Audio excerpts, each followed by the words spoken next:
স্বামী বিবেকানন্দের জন্মদিবস পালনের মধ্যে দিয়ে যুব সমাজকে জেগে ওঠার আহ্বান জানালো তৃণমূল শ্রমিক সংগঠন। 12 জানুয়ারি রায়গঞ্জে যথাযোগ্য মর্যাদা ও শ্রদ্ধার সঙ্গে স্বামী বিবেকানন্দের জন্মদিবস পালন করল তৃণমূল কংগ্রেসের শ্রমিক সংগঠন আইএনটিটিইউসি। এদিন সকালে রায়গঞ্জের এনবিএসটিসি ডিপো প্রাঙ্গণে আইএনটিটিইউসির উদ্যোগে এক বিশেষ শ্রদ্ধাঞ্জলি অনুষ্ঠানের আয়োজন করা হয়। অনুষ্ঠানে স্বামী বিবেকানন্দের প্রতিকৃতিতে মাল্যদান ও পুষ্পার্ঘ্য অর্পণের মাধ্যমে তার প্রতি গভীর শ্রদ্ধা নিবেদন করেন সংগঠনের নেতৃত্ব ও সদস্যরা। অনুষ্ঠানে উপস্থিত ছিলেন আইএনটিটিইউসির জেলা সাধারণ সম্পাদক কৌশিক কুমার দে, শ্রমিক সংগঠনের সহসভাপতি অরিন্দম সরকার, শহর শ্রমিক সংগঠনের সভাপতি তপন দাস সহ সংগঠনের অন্যান্য নেতৃবৃন্দ ও কর্মীরা।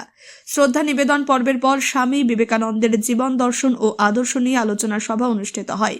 বক্তারা বলেন, স্বামী বিবেকানন্দ শুধু একজন সন্ন্যাসী নন, তিনি ছিলেন যুব সমাজের প্রেরণার প্রতীক।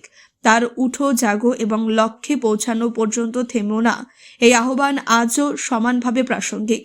বিশেষ করে শ্রমজীবী মানুষ ও যুব সমাজকে আত্মনির্ভর, আত্মবিশ্বাসী ও মানবিক করে গড়ে তুলতে তার ভাবধারা পথপ্রদর্শক হিসেবে কাজ করে। বক্তারা আরও জানান, স্বামী বিবেকানন্দের আদর্শে অনুপ্রাণিত হয়ে শ্রমিকদের অধিকার রক্ষা, সামাজিক ন্যায় ও মানব কল্যাণের লক্ষ্যে আইএনটিটিইউসি ভবিষ্যতেও কাজ করে যাবে।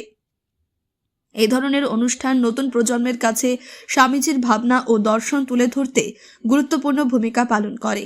সমগ্র অনুষ্ঠানটি শান্তিপূর্ণ ও সুশৃঙ্খলভাবে সম্পন্ন হয়।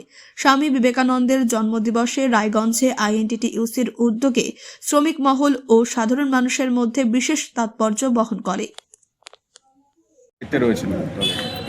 নাম কৌশিক কুমার দে, আমি জেলা আইএনটিটিইউসির সাধারণ সম্পাদক। ড্রাইভার্স অ্যান্ড তৃণমূল শ্রমিক কর্মচারী ইউনিয়ন রায়গঞ্জ ডিপোতে আজকে স্বামী বিবেকানন্দের 163তম জন্মদিবস পালন করলাম। তার কারণটা হচ্ছে স্বামী বিবেকানন্দের যে আদর্শ একটা সময় তিনি বলে দিয়ে গিয়েছিলেন, যে তিনের যেটা মূল মন্ত্র ছিল সে জীবে প্রেম কর, জীবী সেবা হচ্ছে শিবের সেবা। যারা আজকে আমরা মনে করি যে মন্দির মসজিদে গিয়ে আমরা ভগবান বা আল্লাহকে খুঁজছি, কিন্তু তিনি অনেকদিন আগে বলে দিয়ে গেছেন যে মানুষকে সেবা করো, জীবের প্রতি প্রেম করো, তাহলেই তুমি ঈশ্বরের কাছে পৌঁছতে পারবে। তার আদর্শকে আজকে বিজেপির মতো একটা রাজনৈতিক দল সেটা ভুলে গিয়েছে। তারা বিভিন্ন জায়গাতে আজকে এই বীর সন্ন্যাসী, এই বাঙালি বীর সন্ন্যাসীর কথাকে তারা মান্যতা দিচ্ছে না। তারা বিভিন্ন জায়গায় বাঙালি বিদেশি কারবার করে বেড়াচ্ছে। কখনো বাঙালি শ্রমিককে পিটাচ্ছে ধর্মের নামে, কখনো বিভিন্ন অজুহাতে বাঙালি বিদ্বেষ ছড়ানো হচ্ছে। আমরা সেই একতাকে আজকে আমরা মানতে চাই। স্বামী বিবেকানন্দের পথকেই আমরা আগামী দিন অনুসরণ করে আমরা আগামী দিন যত ভারতবর্ষ চলে তার জন্যই আমাদের প্রার্থনা করছি। এতদিন আমরা আগেও আমরা বিবেকানন্দকে সাথে নিয়ে আমরা সঙ্গী করে আমরা সবসময় চলেছি।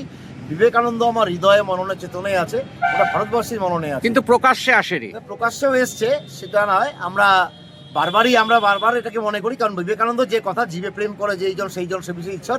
মমতা ব্যানার্জিও বলছে মানুষের সাথে কাজ করো, মানুষের জন্য তুমি লড়াই করো। সুতরাং মমতা ব্যানার্জির আদর্শটাও বিবেকানন্দের থেকে কিছু কম নয়। তারপরে কি আপনি